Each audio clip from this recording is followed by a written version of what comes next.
here took the SAT in high school but did not like the results? Well, personally, I had a really good GPA. I was the class treasurer of my school. I was in the basketball team. But the only thing that actually held me back from going to my dream college was my SAT scores. My SAT scores were good, they just weren't great enough for the university I really wanted to go to. So, according to edweek.com 2014, only 11% of students do good in all 4 sections of the SAT. So the question is, what about the other 89% of kids? And today I will discuss how students' intelligence shouldn't be judged on the SAT. I will discuss getting rid of the SAT, and I'll also discuss about how colleges should actually look more into students' GPA and activities rather than just looking at the SAT scores. And I will prove that the SAT is not the most important thing on an application, that colleges should actually look at more at GPAs and activities and overall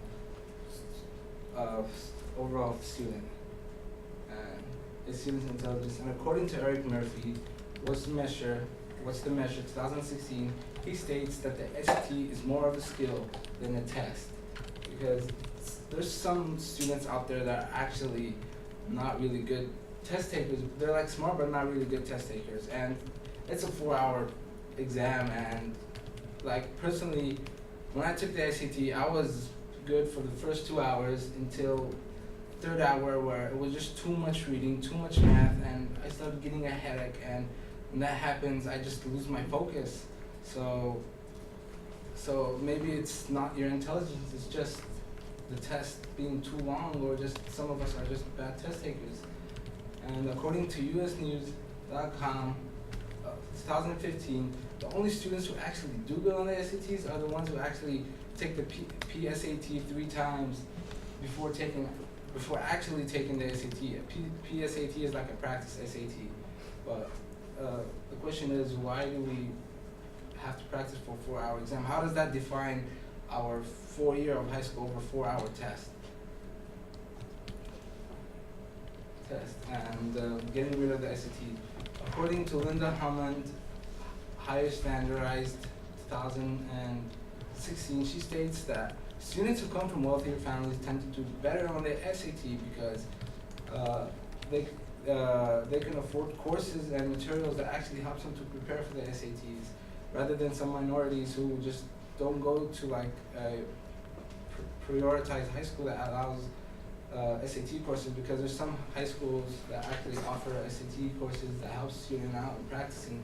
But the high school that I went to, I had nothing to help me for my SATs. I had nothing to no practice at all. You just go in there, take the SAT, and just leave. And according to edlab.com 2016, if they decide to get rid of SATs, it will create more than 500 million revenue going towards education. So if you get rid of the SATs, it will create more money for schools, and I believe that money could be used to create more AP courses, which will help students actually prepare for colleges, and more activities to help shape the students rather than just going based off a test. And focusing on grades and extracurriculars. According to Gary McNeil, School Reform 2016, he believes that colleges should actually look at the the GPA rather than looking at SAT scores, because the GPA, a high GPA, shows that the student is actually a hard worker, responsible, and he has the ability to actually succeed if he has a good GPA. So, and according to highered.com 2016, if a student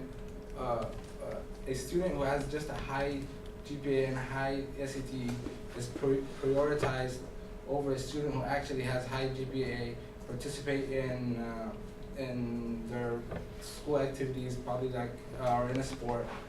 And for example, like, let me put this in a scenario. There's 2 kids. There's a kid that just goes to school and just goes straight home, and he just has a good GPA and has a good SAT scores, to another kid who actually goes to school, has a good high GPA, actually participate in a sport, participate in all school activities, and helps out in the community. But colleges view the person who has high SAT scores as a priority. Conclusion. Today I discussed how the SAT does not define intelligence. I discussed how about getting rid of the SAT, and also discussed how colleges should look more into the GPA rather than looking at SAT scores. I also proved that the SAT does not define students the SAT does not define what the student has done in his 4 year of college, and everybody should check out the documentary called Standardized, which criticizes having SAT exams. Thank you.